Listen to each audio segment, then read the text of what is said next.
Mike Lunney. Here we are rolling through another concert and sight reading season. Oh yeah. Uh, so I know you told me you've been out and about, and your schedule's busy, and you're seeing people out there and preaching the gospel of how to be a fantastic program. We had a podcast where we talked about rehearsal, creating good tone, creating balance. You were kind enough to tell us divisions can be based on how much articulation you have, how many dynamic levels you have. So I'm sure everybody's taking that, and it's smooth sailing all the way around the world. Everybody's just smiling and just at peace with the world. Yeah. Yeah, that's exactly it. I mean, they just told them they just read the script to the kids and the kids all went, okay. Or could And it everything's be perfect. there's people out there clenched so tight we're going to have a surplus of diamonds before very long? I think that's more it. I always laughingly say that, people say, what do you do for a living? And I said, I think I provide emotional support and psychiatric care for band directors while pretending to work with their programs. Michael, I do more psychiatric help during this part of the therapeutic year. consultant. Yeah, because all the directors know at this point kind of what needs to happen. And I can obviously offer an outside viewpoint of how we can maybe do this different and do the music or whatever. But most of it's that hour after the rehearsal. And listening to them, it can be in a place they can vent to about things that are going on and so forth. I mean, it is amazing the level of emotional stress and it makes me so glad that I'm so retired because I get to go do the fun part and I get to help my And walk friends away. and my job is to talk them off the edge of the cliff each day. That's great. And So, but we chuckle as we talk about it, no, but it's but serious. We shouldn't chuckle so much. But I think there's some truth to the fact that this is mentally hard yeah, what we're doing right now. yeah. So, as a person who doesn't have to do it in the same way, what would you say to your friends? I mean, if I was just gonna, and I'm going to sit back and say, talk me through this, Mike. What can I do that's healthy? What can I do to stay? Uh, Listen, we invest so much of who we are, our identity, into what we do. Right.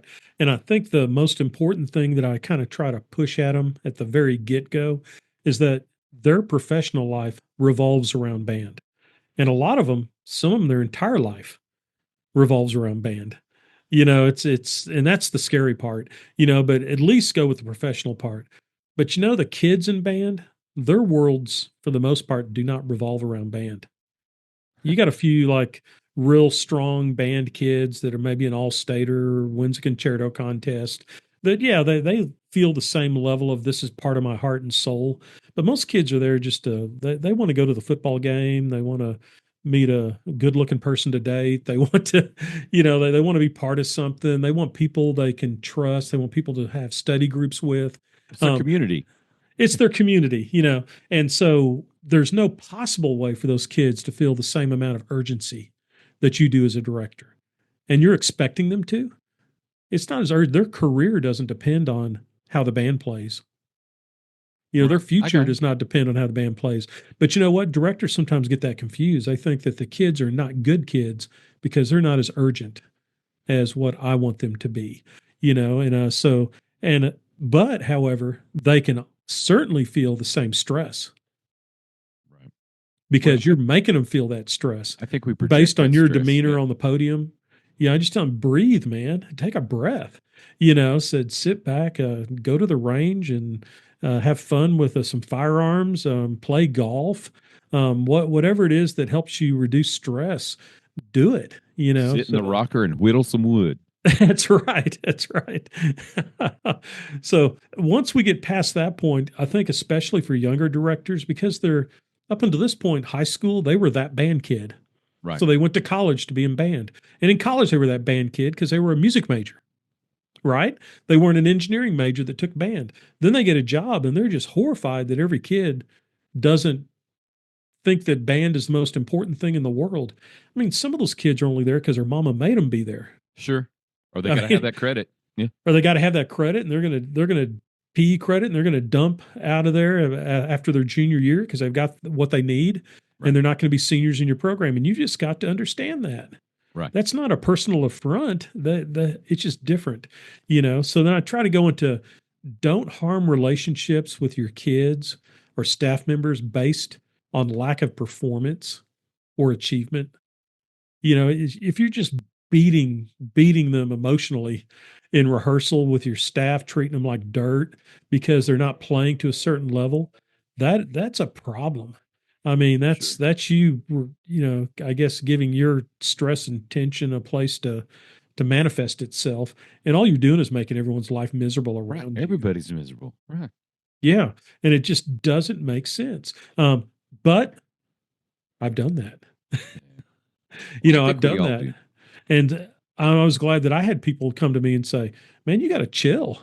So this is not, there's billions of people in this world who don't give a crap about your rating, you know, Or even know that you're there trying to or get a even know raise. that you exist. Right. So let's kind of worry about the things that are actually important in this situation.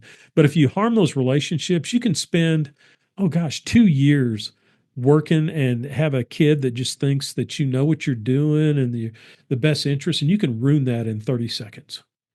I, And in high school, you'll never get them back. I promise right. you. In middle school or beginner band, you can make that mistake, and they're kind of like puppy dogs. They'll come back and, hey, Mr. Lunney, how you doing? They'll come back and talk to you. High school, you burn that bridge, they're not going to help you rebuild it. Right. Okay, they're gone. So do not harm any of those relationships because of your perceived whatever. And I think the most inaccurate thing that we learned as a kid was words will never hurt me. That's right. Once they're out there, there is no retrieving them. Yeah. Words can be more painful than physical pain. There's no doubt about that. Yeah. Especially if they're said over and over again. So, So you just got to be careful. Okay. As a director, you cannot add hours to your day. So your rehearsals, planning, and execution, they have to be collaborative with your staff. You sure. can't just expect the unbelievable results out of the time that you have. If you're a one person show, communicate that plan with your student leaders. Make sure that they know what's happening. And I'll say this, listen to your student leaders. Right. I've asked my student leaders before. I'll pull in 3 or 4 of them and just say after school, say, can you come meet me after school? Okay, so yeah, you're not in trouble. I just want to talk to you. I'll say, Right. how, because we don't know. I go, how is the band feeling? Am I How do pushing too you see hard? it? Yeah. How do you see it? And they're brutally honest. Say, Mr. Lundy, you're being kind of a jerk in band. So you just kind of, just you're not throwing things at us, but you just kind of flip that page and you put down your baton and you know what I mean? And Sure, I there's do. times when emotion has to happen, and they even have said, but Mr. Lunny said, if that's used in a certain place, it's really pretty effective. But if you do it for 35 minutes, it's Nobody not very listens. effective. Yeah. Nobody Everyone's listens. just like, God, I just want to get to second period. Would this guy just shut up and let us Right. go? And that's a bitter pill to swallow. But, listen to that advice. The staff won't be as open because they're being paid to be there. Sure. And generally they're younger and they're on the same career path. So they do not want to mess that up. And I hate it that it's that way. I wish they could be more honest, but I understand. I've never worked as an assistant during my actual career, but when I retired, I would help out at a school, teach for a semester when something happened, and I'd Sure. be the assistant. But I learned really quick that, yeah, there's some truth to that statement. There's times when I wanted to say something. It's like, well, I'm not the head director. And, they're the ones that are kind of signing my check here, and said, I don't want to have them upset and then have to spend the next 4 weeks around them after I make Right. them mad. So, but the kids, they're brutal. the Sure. kids, kids will tell you how it is. And even if you don't ask them, they'll tell you, Mr. Lunny, are you okay? Well, what's going on? They'll ask you, and so, and the staff won't do that. They'll just kind of bite their tongue generally, or they'll talk behind your back to somebody else and you'll hear from somebody else. Right. And that just makes you more stressed out. They'll wait for Um, somebody to show up that they can unload on. Yeah. that's right. And you just have to take all that and put it together and just rehearse intentionally. This is what we want to accomplish. This is realistic. Once it's accomplished, dote over them like it's the greatest thing that just happened in the world. We might have gotten that one chord in tune. Let's play that about 5 times. Oh my God, that's great. So nicely done. All right, y'all put up your stuff. Have a good day. You Okay. know, we'll go a I, long ways than beating, you know. I'm not trying to steal any thunder.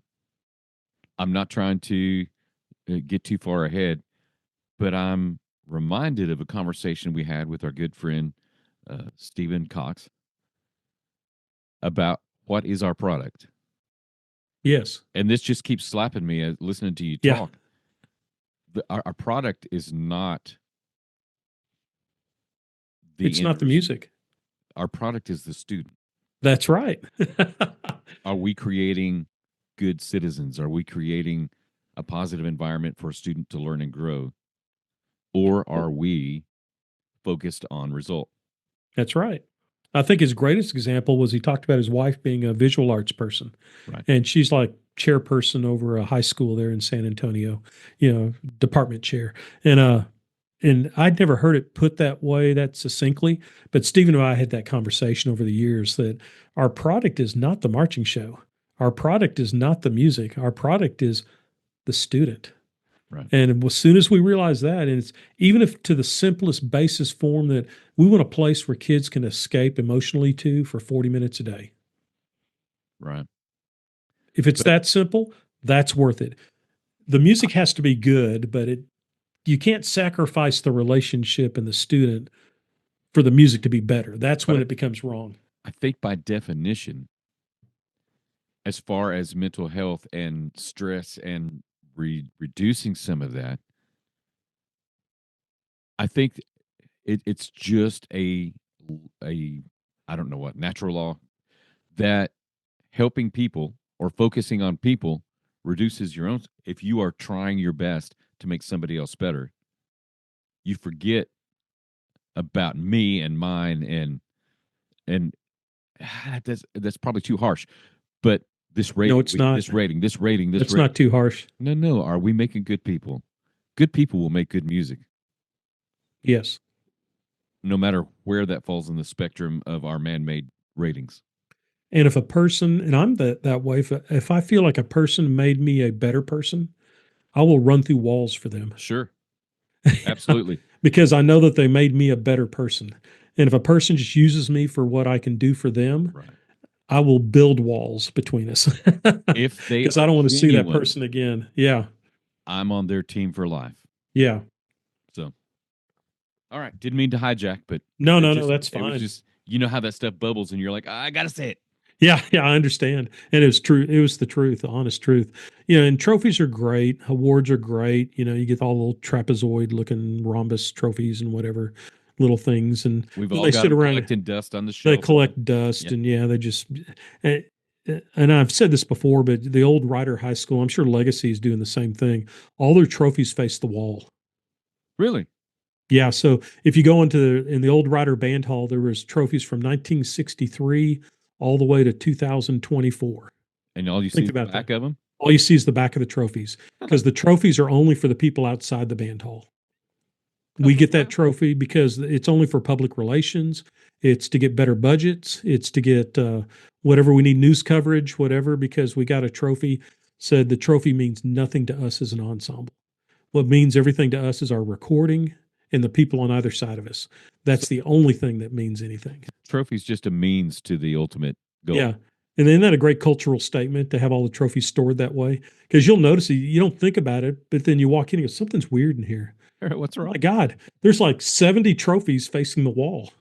And all I see is the back of the trophies. I don't know what year it's from. I don't know if it's marching, concert, whatever, Colorado's Springs, whatever that little Right, cavalcade of bands, whatever it right. was. So all the trophies face the wall. And I really like that. And Loy Studer, he's got a lot of good ideas about student achievement and how to reach kids who it'll be a podcast eventually is about how to reach kids, especially if you've got a mixture of kids that are some at a lower income level and some at a very high income level. And how do you make an ensemble out of those kids because they come culturally from two different backgrounds? And he's a Huh, master at it. Oh, sure. he's a master at it. So, but getting back to this, the trophies are great, but the kids don't remember the trophies. They don't even remember what ratings they got. for the most part, unless they were just a real big time band kid, you Right. know, all they remember are the memories, Right. and how that made them. Because you can say, what did we make or what did we play a certain year? And they won't know, but I can ask an old vet who's came from my band program, what was your favorite piece of music? And they'll go, oh, yeah, Emperor Overture by Claude T. Smith, or the American Elegy by Frank DeKelly. They'll rattle that off in a split second because that was a core memory in band for Sure. them, not the one, or their trophy. So we've got to remember that as we're developing these kids, we're trying to develop the joy of making music, not the joy of winning trophies. If you want a trophy, there's a couple of trophy shops here in Abilene. You're I can go saying buy it's you a easy to buy trophy. them. I Yeah. can just buy a trophy. I need to buy myself a trophy. Outstanding Clinician of the Year, as awarded by Mike Lunney to Mike Lunney. And I've got plenty of coffee mugs that say best dad. Doesn't make That's them right. true. Yeah, yeah. And But and you are. I mean, you should you well, should have thanks. those coffee mugs. But try to look at it that way. Take a good look at how much of your own personal energy that you're pouring into the process. Is it a healthy amount? Is it detracting from other things that are potentially more important, whether it be your spouse, your significant other, your kids, your church, Right. your work in whatever Habitat for Humanity, if it's something you like to build, and you're working within an organization, is it taking away from all that stuff? Because that's not sustainable. Right. And I want you to say it louder for the people in the back because I know a lot of my friends who I love and cherish when we talk about work home balance or, outside band versus band balance, they just roll their eyes. Yeah, And somebody's convinced us that this is the job. If your identity is entirely wrapped up in being the director of this band and your ratings, that's not healthy, Mike. no, it's not. It's not healthy at all. Because in fact, not even only is it not healthy, it's absolutely pointless.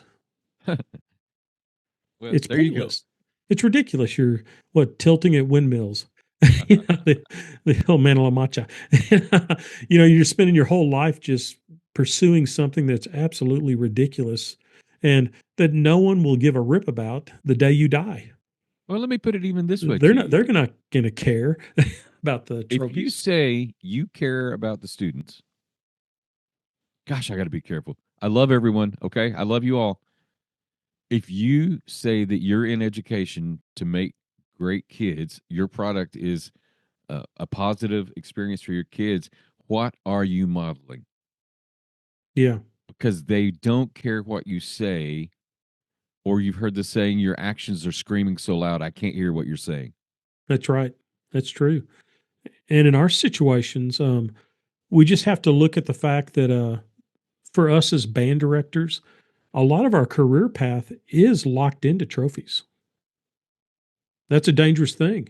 It's dangerous because anytime someone applies for a job as an assistant and they've been at another school, what's the first thing we do? We go on UIL forms and or Texas Music Forms, whatever it's called now, and we look and see what their ratings were, just to get not as a watershed moment of yes or no, but to be able to say to see their level of what they've done competitively.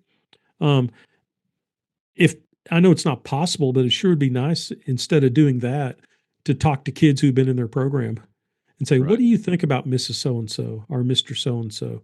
Did you enjoy your rehearsals? Did you have a good band experience?" Now that's not possible because it'd be absolutely creepy, Sure. you know, to do that. But wouldn't that be cool if you could do it? If you get in an honest sort of way that you could meet on a Zoom meeting and talk to the kids.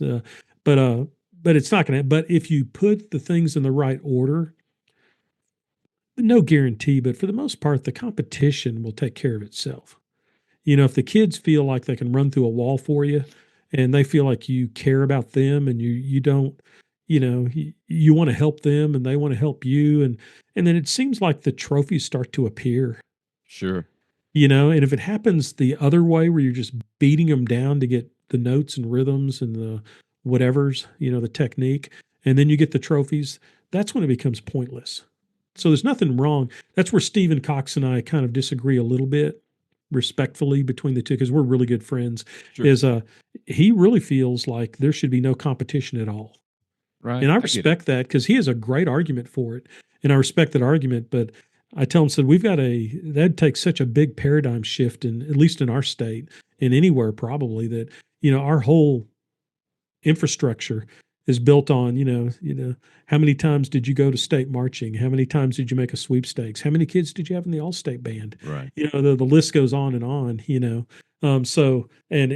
we respect each other's opinions, but I think the true answer is between the two of us. Right. Sure. And, the healthy wise part of it is, we've got to find ways to separate things, compartmentalize a little bit to where we're working. That's our career life.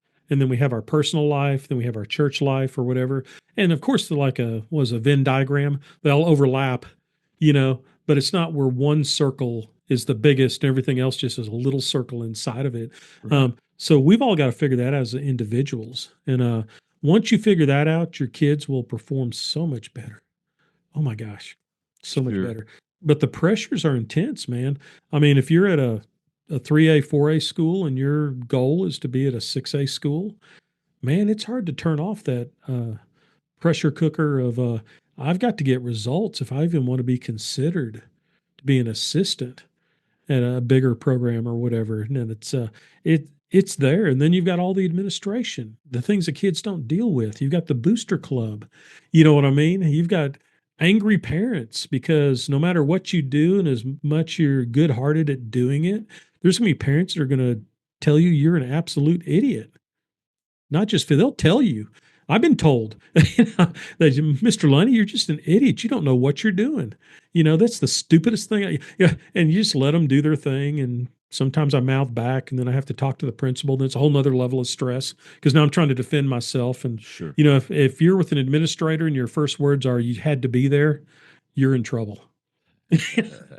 You don't understand. You had to be there. That's translation for I screwed up, and now I'm trying to rationalize it to my administration. So it's not just this rehearsal thing in kids. You've got all these pressures of all your colleagues, and you might want someday to give a clinic at TMEA, but in order to do that, you might have to have enough recognition from people. It's a never ending process of stress.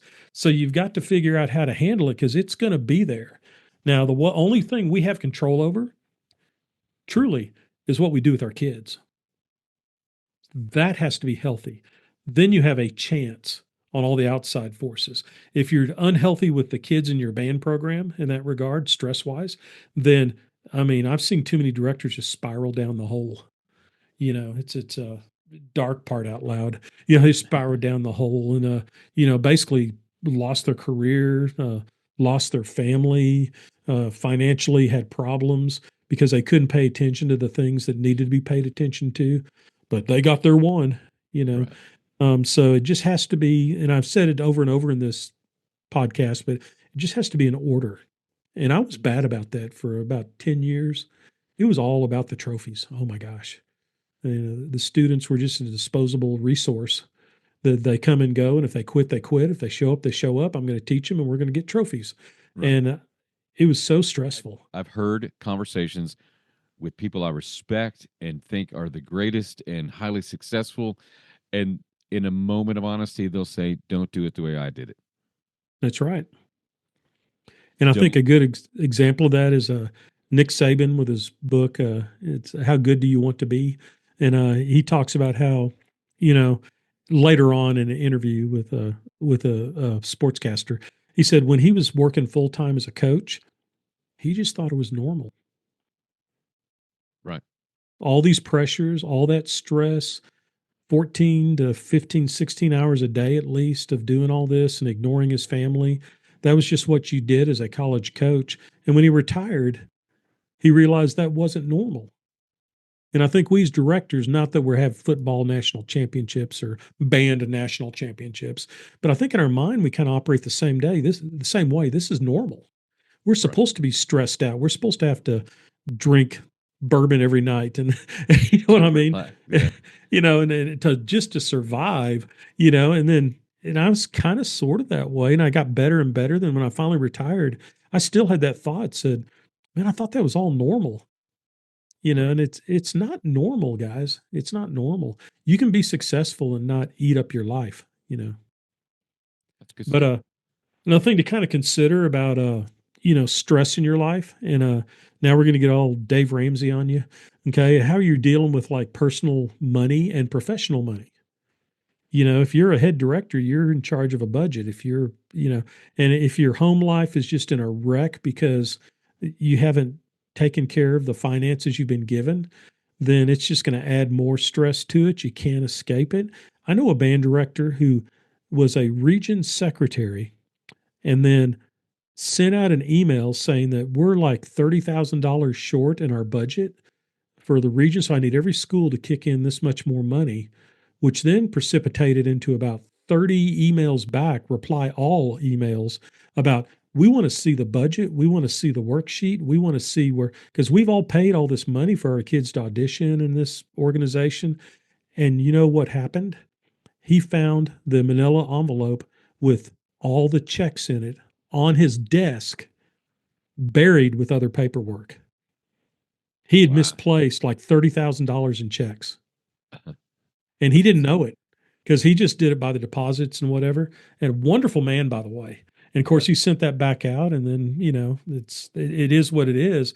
But you know, can you imagine the amount of stress Right. if you're that person that it's a and uh and I haven't done it like with other people's money, but we had a school safe, and I'd put some money for a Disney thing, cash into a manila envelope, and I put it in the school safe, and all of a sudden my books weren't coming out, and I was freaking out, and I went up to, can I look in the school safe, and there it was underneath all this like gate receipts and stuff. Oh my God. Yeah. Right. And so we all go through that, but if you control your personal finances, um, and I know people say, oh, we can't, the economy's bad, whatever, but you got to. Yeah. You've got to somehow control your own budget and make it work and live within your means, because that will bleed severely into your professional life, Right. not just the professional money, but your own personal money. So I just kind of want to throw that out there. You know, try your best to be debt free. And I know that in today's society, that's unusual. Right. It's unusual, but do your best. Manage your money. If you're not debt free, manage what you're buying that you know you can take care of all that. So if an emergency comes up, it's not an emergency. You know. Right. So I'll leave it at that. I won't go too much Dave Ramsey on you. I could go forever on Dave Ramsey. Well, yeah. It's important to realize where you are at this stage of your life. Because Mike, I'm a lot freer now than I was when I was in my 20s and 30s about how much expendable income I have. Yeah, But where I am is where I am. Where you are is where you are. Live within your means. right. So You just got to do it. And it's harder nowadays because of social media. sure. Because you see people they don't post that they missed their car payment. They just post that they went on a really cool trip or their food at a really nice restaurant or whatever. I've heard And I somebody say understand. this. I do the Somebody say same this thing. before. Who they are online is not really who they are. No, no, not at all. And my posts are usually just band related, grandson related, or Right. really stupid memes. You Which is why I love you. That's right. I don't want to deal with the other stuff. But yeah, but I'm the same way. There's all of us have had financial crisis in our life. Things have happened. I've gone through a divorce, and that was a financial crisis. I had prostate cancer, and everything's fine and clear. But that was a $20,000 swing right there. Sure. You know, I out get of my it. pocket. So we've all had those moments. But if you prepare your best of your ability, those moments weren't near as stressful as they could have been. I didn't have to go onto credit cards. I didn't have to finance anything. You know what I mean? It was like, Sure. okay, I've got the money there, pay for it. I got the money here, pay for it. Now go forward. Right. So my dad always told me, said, there's no such thing as an emergency. There's just stupidity in budgeting. Well, The washing machine will break. that The might be car a will little break harsh, down. but it doesn't make No, it well, less he was the true. Air Force sergeant. In fact, he charged us to live at the house. I've Okay. considered. So if we worked at Ken's Pizza, we had to give him a 10% cut out of our check, Really? and then what he did was he was investing it. we just thought, well, I guess he just needs it for the household income, Here's you it. know. That's what we And do. so he just charged us tax. He taxed us That's funny. if we had a part-time job. And then when I graduated college, he gave me a pretty sizable check. Oh And he wow. said, I want this to be an example to you that this is the amount of money you gave me. This is the amount of money of the investments. This is the amount of money that's accrued because of this, because we call it the rule of 72 and we call it compound interest. And it was a financial lesson that has stuck with me my whole life. You Wow. know, That's he, cool. yeah, now I didn't do that to my son. I just gave him everything he wanted. I'm not sure I'm smart enough to do that, but Yeah, just whatever he wanted. Yeah, just go ahead and get it. Because we had the finances to take care of it at the time, because he didn't sure. ask for much, honestly, you know. But just whatever you can do also stress wise inside the rehearsals. I won't go into a whole lot of detail of different things, but set up the setup different. Tell kids I can sit in whatever seat they want to, as long as it's not next to one of their own instruments, and do the rehearsal. Or like you have a tuba player in the front row and a flute in the back row, and they just all sit down with their folder, and then they play that way, or put them all in a circle around the percussion. And it, it seems like, doesn't that seem like a waste of time? You wouldn't believe how much balance and blend you can work on when every kid can now sit. If I'm a tuba player and I've got a flute on one side, a clarinet, and a saxophone on the other side, that I've never heard play their parts. Right. So do things that break up the monotony. We have band play a long day, just different things that we do, So I don't want to go into all that because that'll probably take too long to do, but And whatever you it can do to break also up the routine. it's not mundane. I mean, it's not. Yeah. I'm a routine guy. You can still do your routine. You just don't have to do it in the same setting. So, Yeah.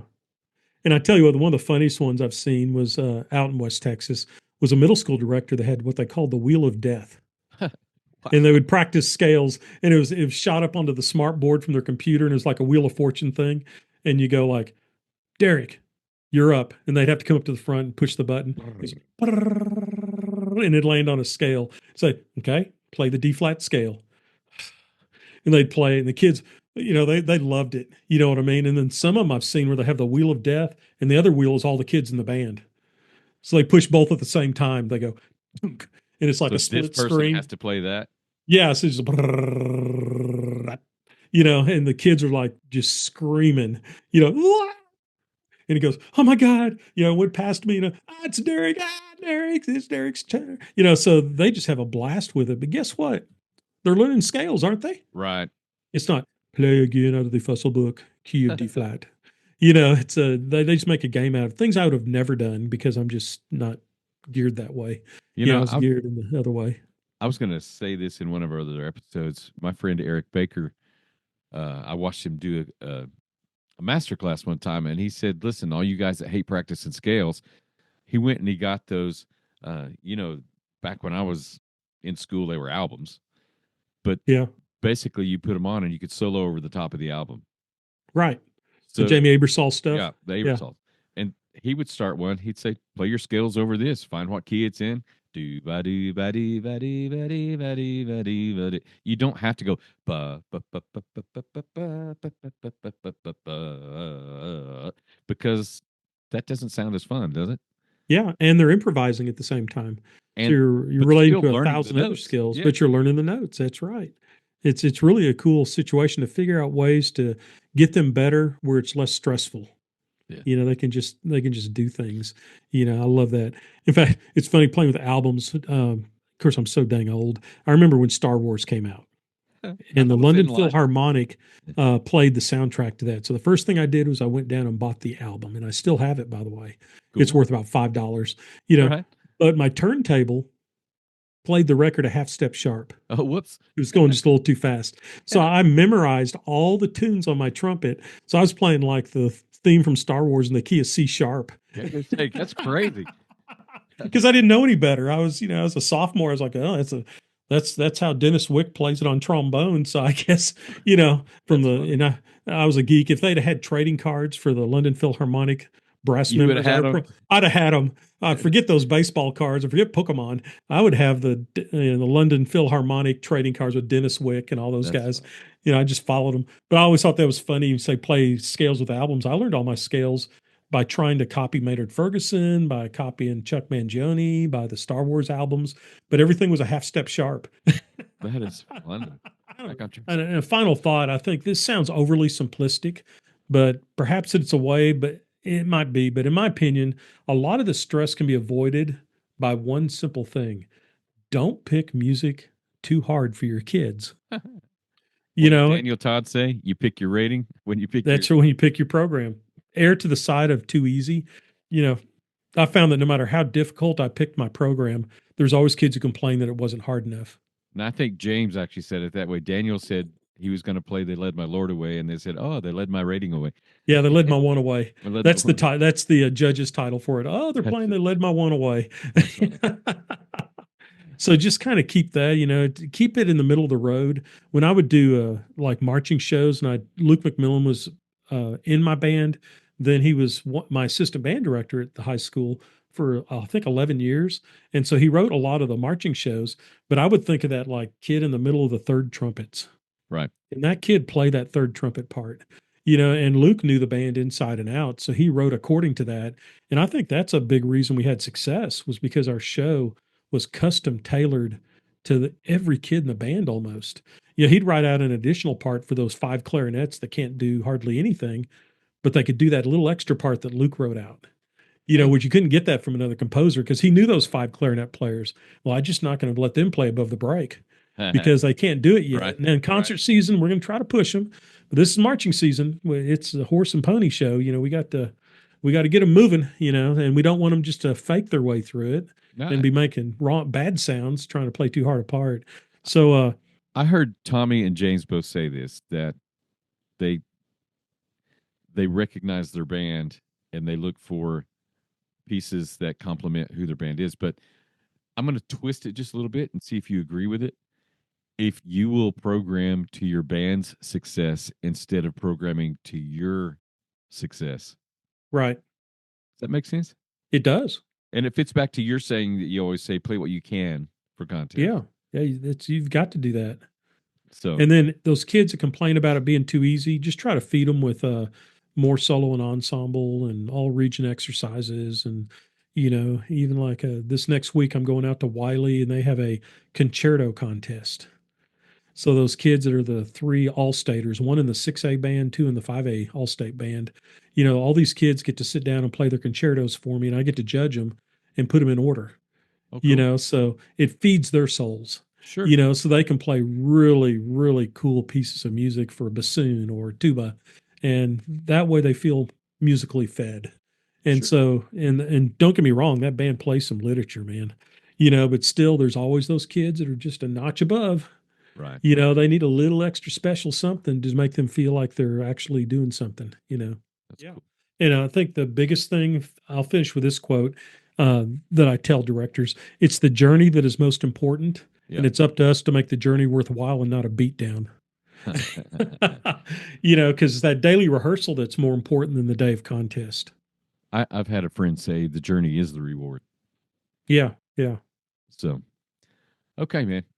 Well, I hope that you have fun out there in your consulting and clinicking world as we roll towards the processes that we all go through in the world of music education.